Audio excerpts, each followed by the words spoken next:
Olá, ouvintes! Sejam todos muito bem-vindos e muito bem-vindas ao podcast Conceituados. Olá, ouvinte! Se você se interessa pela técnica de mapeamento conceitual e busca conhecer novas maneiras de utilizar essa ferramenta, este podcast é para você. E mais uma vez eu trago um episódio da série especial com experiências de diferentes mapeadores sobre o uso do mapa conceitual literalmente na prática. Hoje a conversa é com mais um convidado especial que vai compartilhar com a gente como e quando ele utiliza o mapa conceitual em sua rotina de sala de aula. Eu sou a Marília e neste episódio eu vou falar com Henri Leboeuf, que vai compartilhar um pouco de suas experiências usando a técnica de mapeamento em sala de aula. Mas antes, se você está acompanhando esse episódio pelo YouTube, já deixa aquele like para dar aquele incentivo para a gente e fazer com que esse podcast alcance mais pessoas. E se você estiver em qualquer outra plataforma, já segue a gente para não perder nada do que estamos produzindo e produzimos até aqui. Henri é mineiro de Belo Horizonte, atualmente morando em Foz do Iguaçu, Paraná. Ele é licenciado em Física e especialista em Ensino de Ciências pela Universidade Federal de Minas Gerais e mestre em Ensino de Ciências e Educação Matemática pela UEL, Universidade Estadual de Londrina, atualmente no ensino médio e superior. Atualmente também é professor do Instituto Federal do Paraná, no campus Foz do Iguaçu. Henri, agradeço demais em nome de toda a equipe do Conceituados pelo seu aceite e disponibilidade em compartilhar com a gente um pouquinho aí da sua prática com o mapa conceitual. Bom, Marília, obrigado também pelo convite. É muito bom falar de um tema que eu gosto, né, que é dos mapas. Como que os mapas conceituais chegaram até você? Bom, eu comecei a estudar e usar, né, na verdade, mapas conceituais na época que eu fui para o mestrado e dentro do meu mestrado eu estudei a teoria da aprendizagem significativa. E é meio inevitável, né, quem estuda aprendizagem significativa esbarrar com os mapas conceituais. Na época, eu não usei os mapas na minha pesquisa. Eu usei um outro instrumento que também costuma ser associado à aprendizagem significativa, que é o V-de-Going, né? Mas eu comecei a usar para mim mesmo, para estudar. Então, eu ouvi falar dos mapas e comecei a usar. Meu primeiro uso mesmo foi numa disciplina do mestrado, onde a gente tinha que estudar um livro e tal, e eu comecei a esboçar um mapa daquele tema que a gente tinha que estudar, de um capítulo do livro. E aí eu entreguei, inclusive, a síntese do capítulo para a professora na época, em forma de mapa, que ela gostou muito, e ali eu tive a minha primeira aproximação, vamos dizer assim, com o mapa conceitual, que já me trouxe também uma questão interessante, porque, primeiro, que eu vi que não era tão simples assim fazer o mapa, e segundo, que eu vi o tanto que aquilo ali me ajudou a entender, né, o exercício de fazer o mapa me ajudou muito a entender o assunto que eu estava estudando. Então, aquilo já me chamou a atenção de cara e eu acabei gostando. Então, daí para frente, eu comecei a usar e comecei a buscar mais coisas sobre o mapa e tal. Passou um tempo, eu cheguei a fazer um curso sobre mapas conceituais num evento de aprendizagem significativa com o próprio Alberto Canhas, estava no Brasil, foi em 2010, por aí. E aí, a partir daí, eu comecei, depois desse curso, eu comecei a usar também como professor, que no início eu estava usando para mim, né, para estudar, e aí comecei a usar como docente também, com alunos e tudo mais. Uau, que bom começo, hein? Já fazer um curso, além do próprio estudo de aprendizagem significativa, já fazer um curso com Alberto Canha, já começamos bem, né? Muito legal. Pois é. Bem interessante isso. Aí dá mais motivação, né, para a gente que acaba gostando aí de trabalhar com essa ferramenta, né, de fazer um mapa, usar em sala, que seja, né. E como que foi esse movimento para você levar o mapa conceitual para a sua prática docente? Eu comecei a usar, né, na época do mestrado, isso foi em 2008. Aí em 2010 é que eu fiz o curso lá com Canhas, né? Depois que eu fiz esse curso, eu já estava no IFPR e na época eu tinha acabado de passar no concurso, então para eles me liberarem para ir no evento em São Paulo, eles pediram para eu trazer alguma formação de volta, né, com alguma coisa que eu tivesse aprendido no evento para os próprios professores da instituição, né? E aí, como eu tinha feito essa oficina, né, com o Canhas, eu tentei fazer uma oficina com os professores da instituição. Foi a minha primeira tentativa de ensinar mapa conceitual para alguém. E ali eu já vi que não era tão simples assim para ensinar, né? Mas, enfim, eu fiz essa oficina com os professores e comecei a querer usar também com os meus alunos. Num primeiro momento, eu peguei turmas de ensino médio, né, médio integrado, né, do curso técnico, e comecei a ensinar para algumas turmas e via o resultado disso. Foi uma experiência bastante interessante, os alunos se engajaram bastante. Foi até mais fácil, inclusive, com os alunos nesse primeiro momento do ensino médio do que com os professores, né? Foi isso é uma coisa que me chamou a atenção também. Mas eu ainda estava assim meio, vamos dizer assim, perdido, não só no uso do mapa, mas assim, como é que a gente ensina isso para outras pessoas, né? Que eu vi que não era tão simples quanto parecia e demorava um pouco mais de tempo do que eu achava que ia demorar. E aí, em seguida, eu comecei, né, alguns anos depois também, a usar no ensino superior, num curso de licenciatura em física que a gente abriu. E eu achei interessante porque, como eu gostei de usar para mim e me ajudava a entender os assuntos, eu achei que era uma coisa relevante também para trabalhar com os professores, né, com a formação inicial dos professores. E aí eu comecei também a ensinar, já no primeiro período, eu tinha uma disciplina, né, no primeiro período, na licenciatura em física, né, e comecei a fazer alguns experimentos assim. Depois eu comecei a usar também, que uma coisa é pedir os alunos para fazerem mapas, discutirem e tal, mas eu usei também uma outra abordagem que é levar mapas prontos, que eu fiz, que, enfim, sintetizava um pouco aquela disciplina ou uma determinada área ali que eu queria ajudar os alunos a entender, e comecei a usar mapas meus, que eu apelidei de mapas didáticos, né? Que eu tentava fazer o mais claro possível, sem muita complexidade, mas para ajudar o aluno a entender certas relações básicas de conceitos, etc. Também foi um outro uso que eu fiz.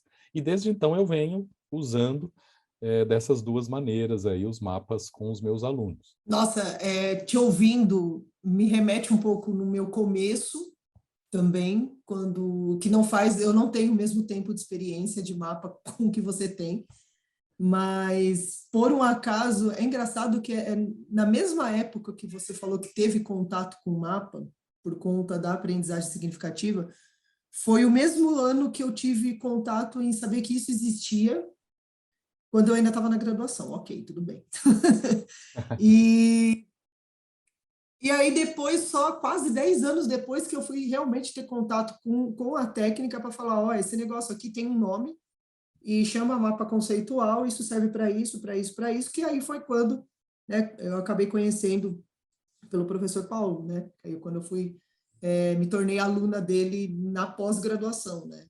Então é muito interessante porque você não é o primeiro que conversa aqui no podcast, que menciona esse histórico e traz mais ou menos essa mesma época, né? Final ali da primeira década e que coloca o mapa mais ou menos nesse ponto da linha do tempo. É curioso isso. Não sei É, se é por conta do movimento mesmo da própria educação, alguma coisa nesse sentido que traz aí o mapa à tona, na mesma época, para várias pessoas diferentes de lugares diferentes. É muito eu interessante tinha isso. ouvido já a falar um pouquinho antes, mas, sabe, uma pessoa usava e falou, aquele nome ficou na minha cabeça, mas eu não cheguei nem a ver o que era.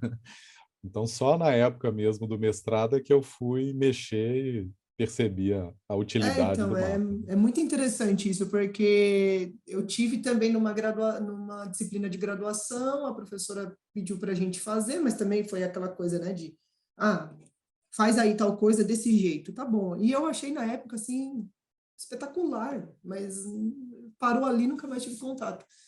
E é interessante, é curioso, acho que talvez até pelo próprio movimento do ensino, da educação, acabou, acho que, remetendo várias pessoas diferentes, aí, de momentos diferentes, a ter contato com a técnica, né? Bem legal isso.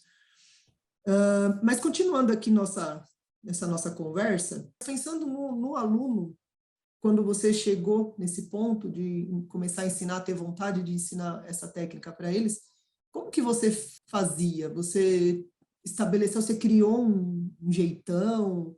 Que você fez? Porque eu gosto de saber disso também, porque me inspira, tá? Que eu criei um jeito ali que eu faço, usando o mapa mental, e aí depois eu vou para o conceitual, mas aí é legal ouvir outras experiências, né? Bom, eu comecei de maneira um pouco intuitiva, né? Eu mostrava alguns mapas, né, prontos para os alunos, para eles terem ideia do que era, e ia pedindo eles para construir. Mas eu vi desde o início que a coisa não era tão simples, né? E eu senti essa necessidade, vamos dizer assim, didática, de como é que eu ajudo outra pessoa a fazer um mapa.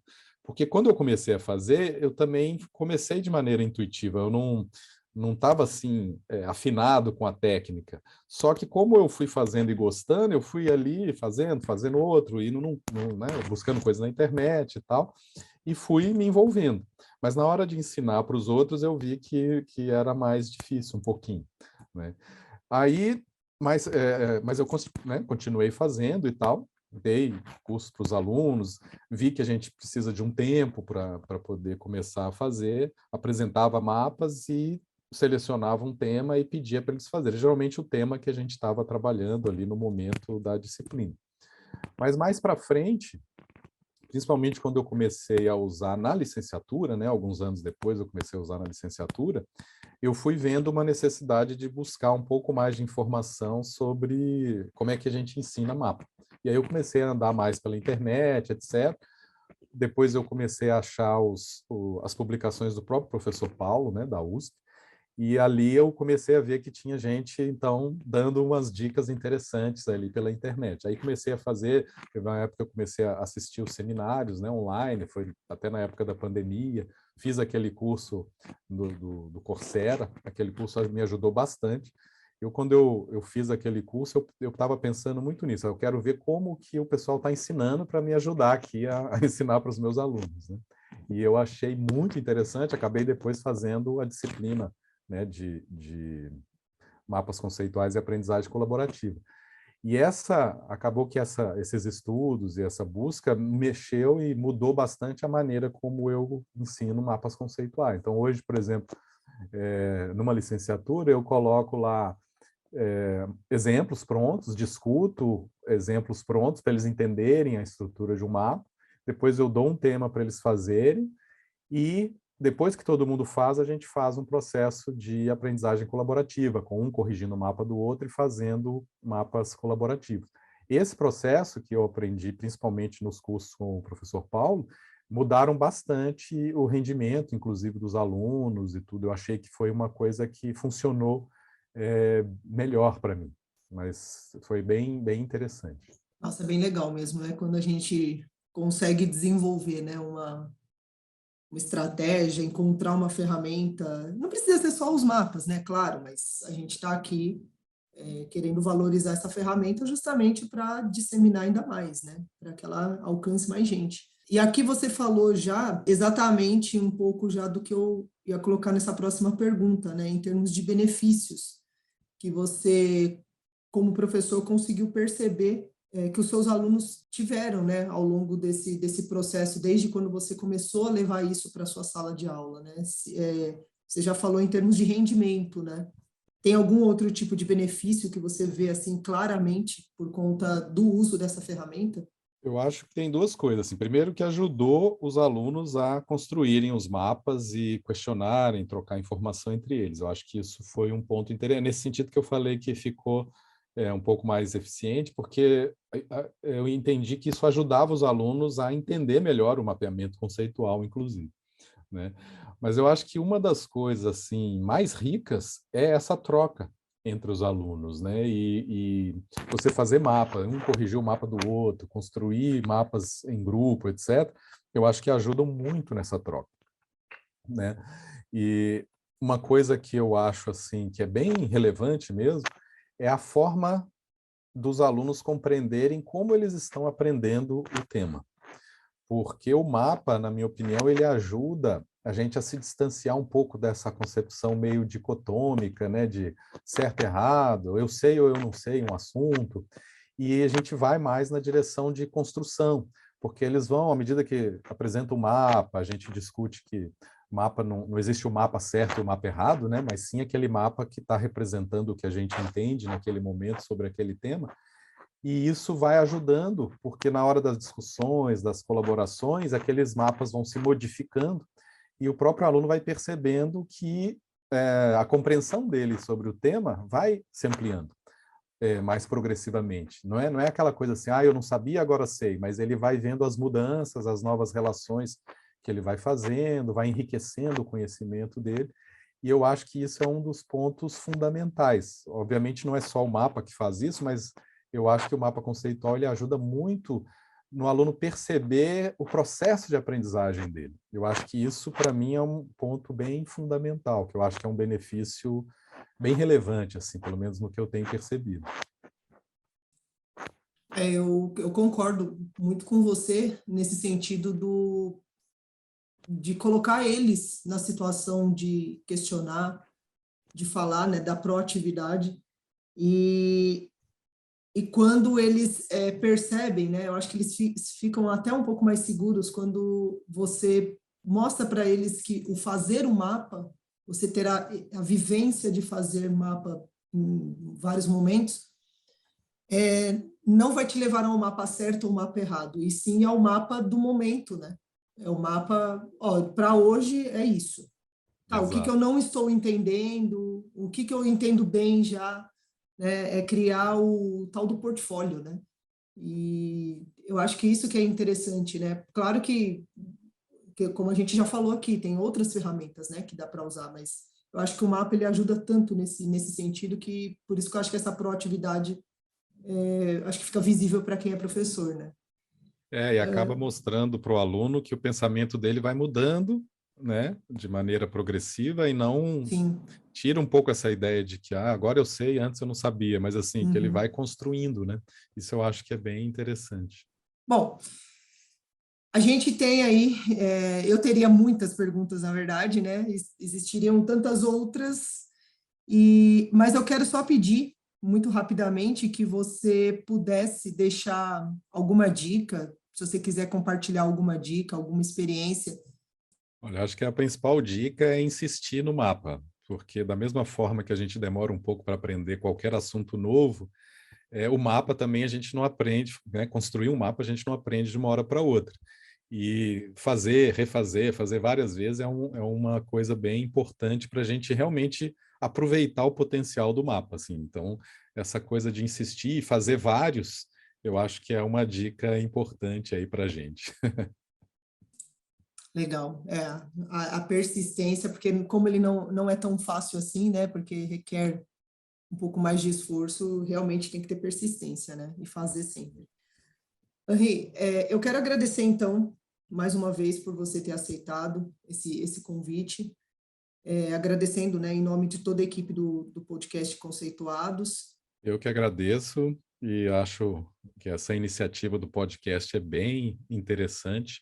Alguns alunos meus, inclusive, estão acompanhando o podcast, gostando, estão assistindo, estão escutando, né?